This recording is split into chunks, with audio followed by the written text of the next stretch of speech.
guys, welcome back to my channel. So இன்னைக்கு நீங்க புதுசா ஒரு வீடியோ எதை பத்தி பார்க்க போறீங்கன்னா நான்மணி கடிகை. ஸோ நான்மணி கடிகையில் 1 linear notes, அதாவது ஹேண்ட் ரிட்டன் நோட்ஸ் டோட்டலாக இவ்வளோ படித்தா போதும். ஸோ பாருங்கள், நான்மணி கடிகை இதோட ஆசிரியர் யாருன்னா விளம்பி நாகனார். இயற்பெயர் வந்து நாகனார். ஸோ இந்த விளம்பி இது வந்து அவரோட ஊர் பெயர். இவர் வந்து வைணவம் சமயத்தை சார்ந்தவர். பாவகை வந்து வெண்பா. ஸோ மொத்தம் 106 பாடல் உண்டு. 2 கடவுள் வாழ்த்து, 104 வெண்பா பாடல் இருக்குது. சரியா? அந்த 2 கடவுள் வாழ்த்து திருமாலை பற்றி தான் பாடியிருக்கார்.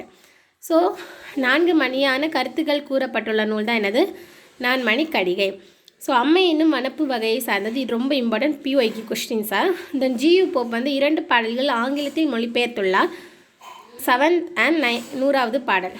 ஸோ கடிகை அதோட பொருள் இதுவும் அதே மாதிரி தான் இப்போ பிஒய்க்கும்.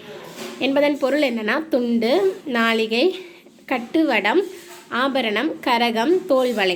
ஸோ தோல்வளை இதெல்லாம் உங்களுக்கு தெரியும். இந்த கட்டுவடம்னா நெக்லஸ், ஆபரணம்னா அணிகலம், தோல்வளை இதெல்லாம் தான். இதுவும் ஒரு 11 கீழ்கணக்கு நூல்களுள் உண்டு. இது ஒரு நீதி நூல். ஓகேவா? ஸோ என்னெல்லாம் 4 மணிகள்னால் முத்து, பவளம், மரகதம், மாணிக்கம். இந்த 4 மணிகளால் ஆனது தான் என்ன நூல்? நான்மணி கடிகை. ஸோ அடுத்தது தொல்காப்பியர் குறிப்பிடும் 8 வகை வனப்புகளில் ஒன்றான அம்மை எனும் வனப்பு வகையை சார்ந்தது. சுருக்கமாக சொல்லும் பாவகையை தொல்காப்பியம் அம்மை என குறிப்பிடுகிறது. ஸோ இது வந்து இதோட சிறப்பு பெயர் துண்டு, தொண்டம், நான்மணி. அதுக்கப்புறம் நம்ம ஸ்கூல் புக்ஸில் இருக்கிற பாடல் வரிகள் ப்ளஸ் பிஒய்க்யூ கொஸ்டின்ஸில் இருக்கிற பாடல் வரிகள். ஸோ தேவைப்பட்டவங்க இந்த இதை வந்து அப்படியே பாஸ் பண்ணி வச்சுட்டு பாட்டை எழுதி எடுத்துக்கோங்க. இதில் வந்து இப்படி பிங்க் கலர் வச்சு ஹைலைட் பண்ணியிருக்கேன்ல, இதுதான் இதுக்கு முன்னாடி கொஸ்டினாக வந்திருக்கிறது. குற்றம் தமரல்லார் கையகத்தூன் இப்படி வரும். ஸோ ஒரு இது தமரல்லார் இதில் வந்து டேஷ் போட்டிருப்பாங்க. அந்த மாதிரி கொஸ்டின்ஸ் வரும். ஓகேவா? ஸோ இதெல்லாமே அதில் இருக்கிற இம்பார்ட்டன்ட். தென் வந்து இம்பார்ட்டன்ட் லைன்ஸு. யார் மட்டும் கொல்லாமை வேண்டும் பகை, யார் அறிவார் நல்லார் பிறக்கும் குழி.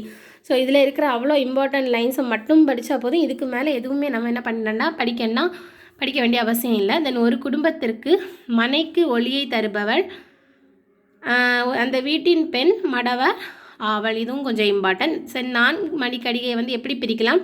4 கூட்டல் மணி கூட்டல் கடிகை. ஸோ நூலில் வடமொழி கலப்பு அதிகம். அப்போ எந்த நூலில் நிறைய வடமொழி கலப்பு இருக்குதுன்னு கேட்டாலே அது என்னது? நான்மணி கடிகை. ஸோ உங்களுக்கு இந்த வீடியோ யூஸ்ஃபுல்லாக இருக்கும்னு நம்புகிறேன். ஸோ நெக்ஸ்ட்டு உங்களுக்கு பழமொழி 400 உள்ள வீடியோ வேணும்னா பழமொழி 400 மெசேஜ் பண்ணுங்கள். இந்த வீடியோ யூஸ்ஃபுல்லாக இருந்துச்சுன்னா என்னோடய சேனலை மறக்காமல் சப்ஸ்கிரைப் பண்ணிவிட்டு லைக் பண்ணுங்கள். தேங்க்யூ.